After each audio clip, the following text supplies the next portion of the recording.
so much wind farming at the North Sea. How are we connected all and bring all this energy to shore? Here to talk about it are Sjoerd Meijer, advisor at KIVI, and Erik Hinch, head of offshore operations at TenneT. Hi. Good afternoon. Good afternoon. We hear all the stories about net congestion on land. Tell us it's better at sea, please. Yeah. A little bit, right? Okay. So just to introduce, first, well, I'm here on behalf of KIVI, which is indeed the Royal Society of Dutch Engineers, and together with Erik, we will first provide you with an overview of the status of the rollout of the offshore grid.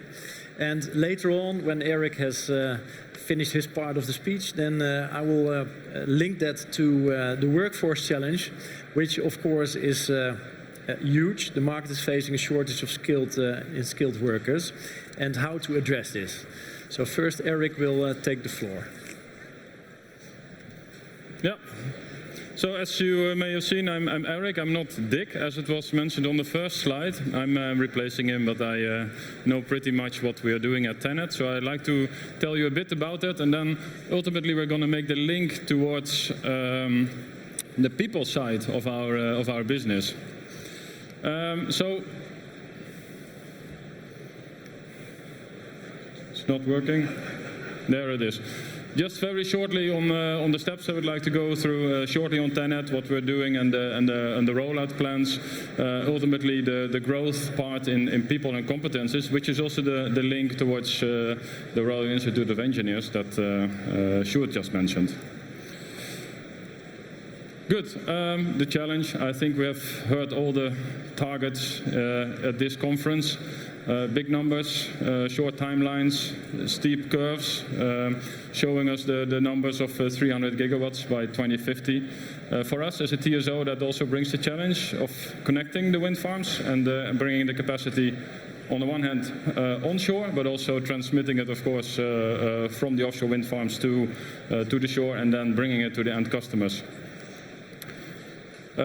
So that's what we do as a transmission system operator. We balance the grid, we balance supply and demand, we facilitate the market, and we transmit power, basically, from production to end customers.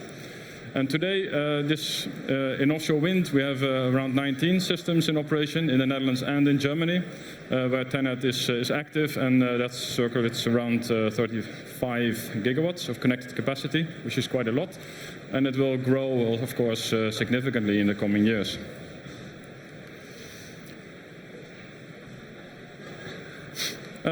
Yeah, just TenneT in numbers. What you can see here in the Netherlands, we have rolled out the 700 megawatt program, 700 AC.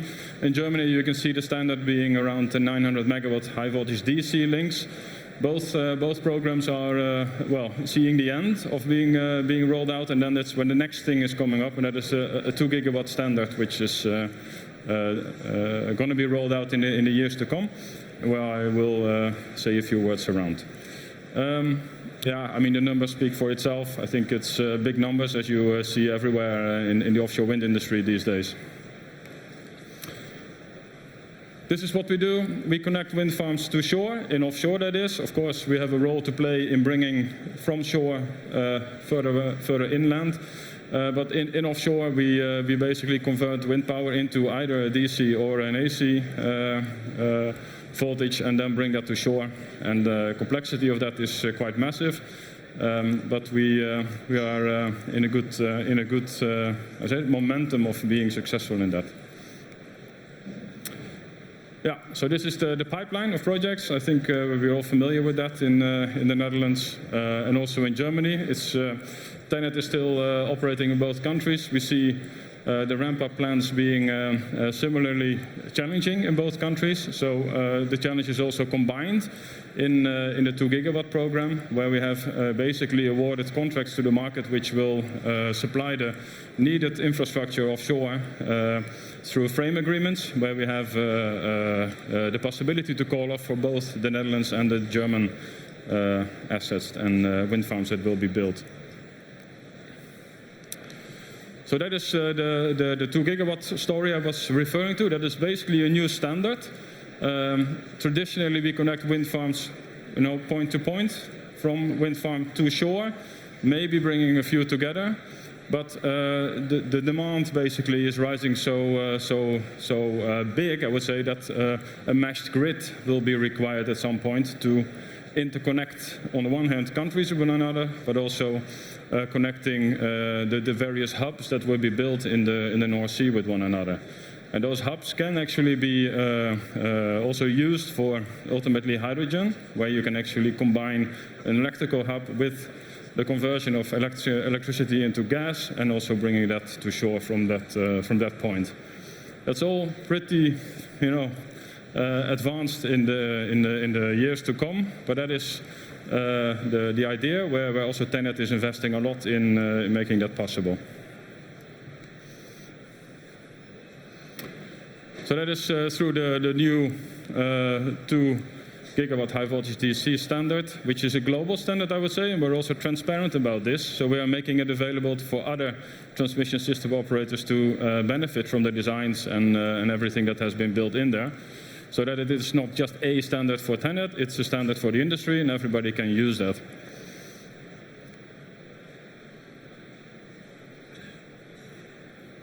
Yeah.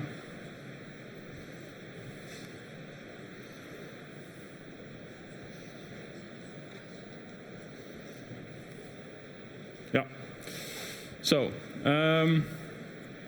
one last slide on the future a bit. That is a multi-terminal readiness, it's called.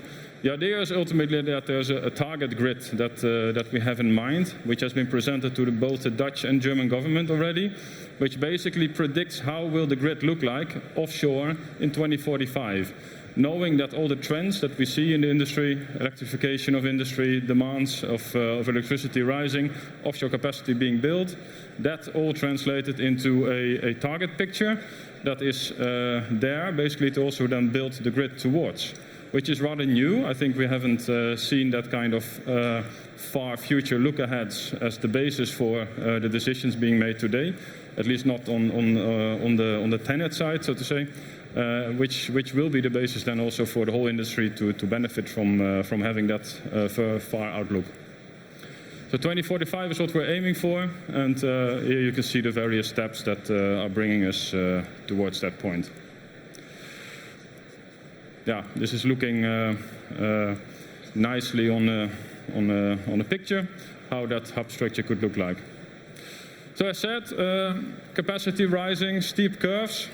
Connection to people. What I'm showing here is simply the amount of people we need in TenneT. And this is not just the offshore part, it's also the onshore part. Because we know that building out offshore also needs, means that capacity needs to be transmitted inland in the onshore grids. And we all hear the congestion stories every day, so we have a large challenge also in, on the one hand, increasing capacity of the onshore grid, and replacing it, because there is also a large need to replace the older parts of the grid. So both challenges are coming on top of the offshore build-out in itself. So as a TSO, we have quite a challenge and a high need for people that will be required and the competences for that. And then I'm going to hand over to Yeah, thank you, Eric. This is where actually we want to also tackle this in a broader story, because not only TenneT is facing this challenge, right? Really, the energy transition, the workforce challenge is one of the potential roadblocks if we talk about moving to a sustainable future. This shortage of technical skilled professionals is increasing still. We conclude that, for example, KIVI, as a Royal Institute for Engineers, we do a lot about connecting the industry with engineers, with students. We put a lot of efforts in this. And therefore, we believe there is a reasonable connection already between the industry and higher vocational level. But actually, more efforts need to be are required at the intermediate vocational or education. And that is the MBOs, as we call it in the Netherlands. This is really where the skilled workers come into play. This is actually the people that actually have to do the maintenance of the turbines, have to install wind turbines, solar panels if you talk about offshore, onshore. In numbers, we see that in 2022, there was already a total shortage of energy-related, or actually energy transition-related professions of about 48,000 jobs that were not fulfilled. Out of those 48,000, about 15,000 were linked to the offshore energy skills shortage. And that applies to higher vocational as well as the MBO, so the vocational studies. About 5,000 in universities and about 10,000 skilled workers. So that is a huge potential risk to progressing the energy transition. And now the question, of course, is what are the answers to increase and to address this shortage? Not only TenneT, but a lot of the large players in the infrastructure are actually trying to figure out what could be the solutions. Firstly, one solution we believe is that craftsmanship should be promoted, appreciated and remunerated. That means that there should be more appreciation already starting at the schools, but also at wages, that you actually can make a very nice career as a skilled worker. It doesn't have to be in management or behind your desk or computer.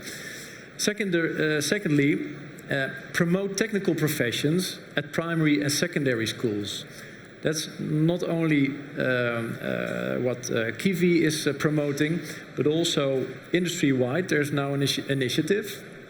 Actually, Jan Vos, who was a speaker before last presentation, his society is leading this development, connecting to schools, linking the industry to schools. But then the question that we have at the moment is, because skills is one of the potential roadblocks actually identified even by the European Commission at the moment as a potential showstopper in the energy transition. So should we let the industry lead the initiative and find a solution, or should the government ensure that this gap is closed? That's actually the dilemma, that one of the dilemmas we're facing. So as an open question, I would like to show or test your opinion with a small poll. Do you think that who thinks that the industry should lead the way in solving the workforce skill gap? Could you raise your hands if the industry needs to lead the way to solve the work skills gap? No? Who should think that the government should take the lead in solving the workforce skills gap? Okay, that's a vast majority. There's something to discuss with Andrea. But yeah, it's seen as such a risk that, as said, even the European Commission is addressing this. And to take a first step, I would like to invite you to think about what your role can be to be part of the solution. And one which we think is really something you can make a difference is to visit a school and give a lecture.